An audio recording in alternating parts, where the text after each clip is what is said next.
السلام عليكم ورحمة الله وبركاته.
الحمد لله الذي ختم الرسالات السماوية بشريعتنا وختم الأنبياء والمرسلين بنبينا وجعل أمتنا وسطا خير أمة أخرجت للناس.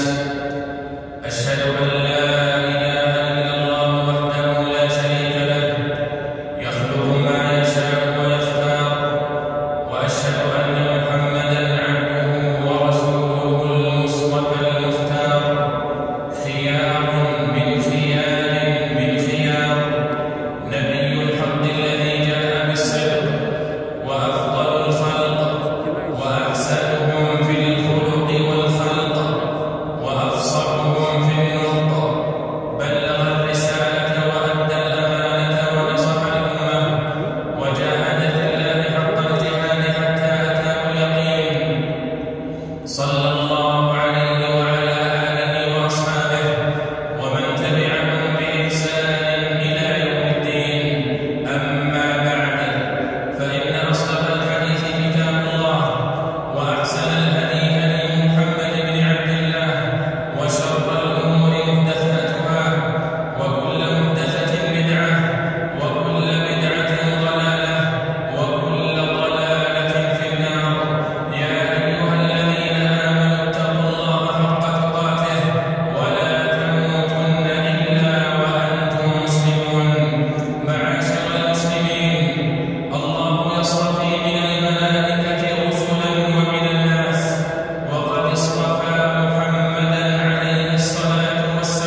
الحمد لله رب العالمين، بعث في الأميين رسولا منهم يتلو عليهم آياته ويزكيهم ويعلمهم الكتاب والحكمة وإن كانوا من قبل لفي ضلال مبين.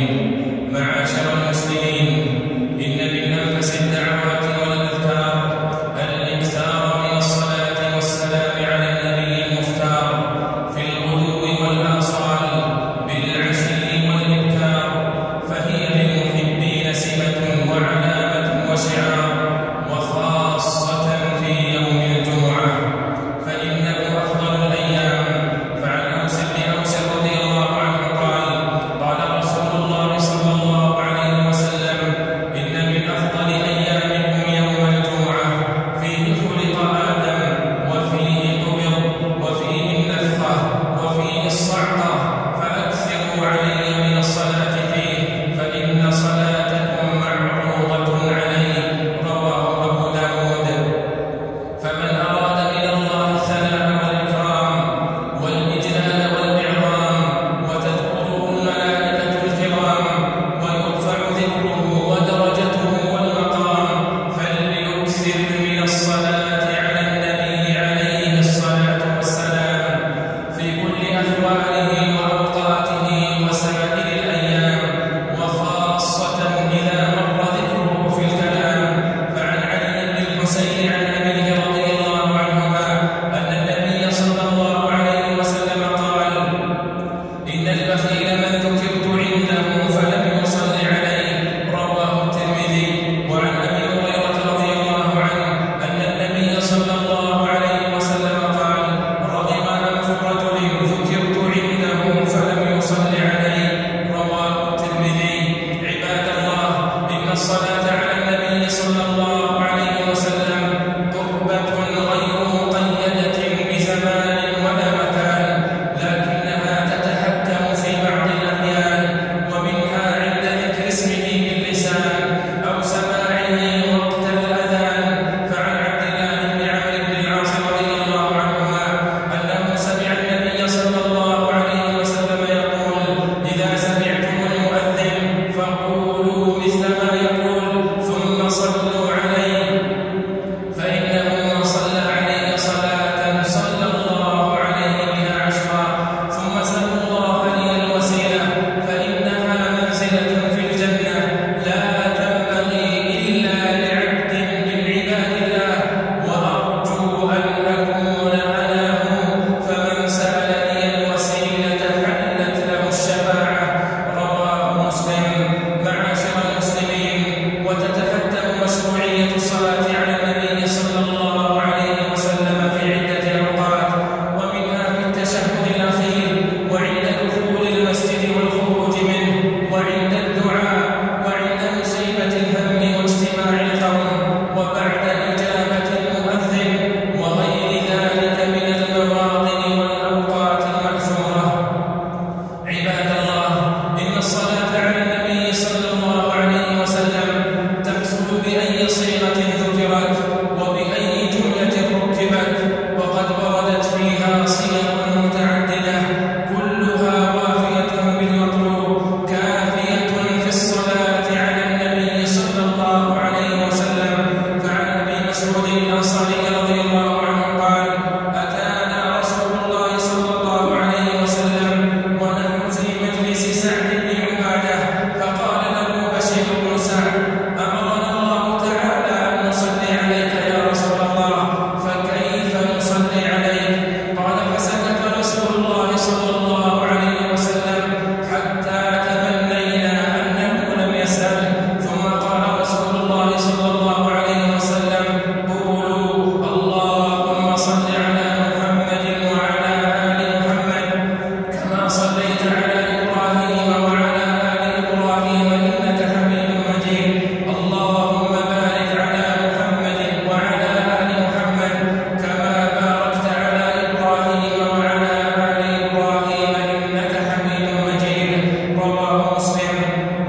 وعن أبي حميد الساعدي رضي الله عنه أنهم قالوا: يا رسول الله، كيف نصلي عليك؟ فقال رسول الله صلى الله عليه وسلم: قولوا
فاحرصوا أن تكون وفق منهجه بالاتباع، وانهوا بها عن الغلو والهوى والابتداع. فمن عمل عملا ليس عليه أمر نبينا صلى الله عليه وسلم فهو رد. اللهم صل وسلم على عبدك ورسولك محمد، وارض اللهم عن خلفائه الأربعة أبي بكر وعمر وعثمان وعلي، وعن سائر الصحب والآل، وعنا معهم بمنك وكرمك وجودك وإحسانك يا أرحم الراحمين. اللهم أعز الإسلام والمسلمين، واجعل اللهم هذا البلد آمنا مطمئنا وسائر بلاد المسلمين. اللهم آمنا في أوطاننا، اللهم آمنا في أوطاننا، ووفق أئمتنا وولاة أمورنا. اللهم وفق ولي أمرنا خادم الحرمين الشريفين بتوفيقك، وأيده بتأييدك. اللهم وفقه وولي عهده لما تحب وترضى يا سميع الدعاء. اللهم آتنا في الدنيا حسنة وفي الآخرة حسنة وقنا عذاب النار. سبحان ربك رب العزة عما يصفون، وسلام على المرسلين، والحمد لله رب العالمين.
الله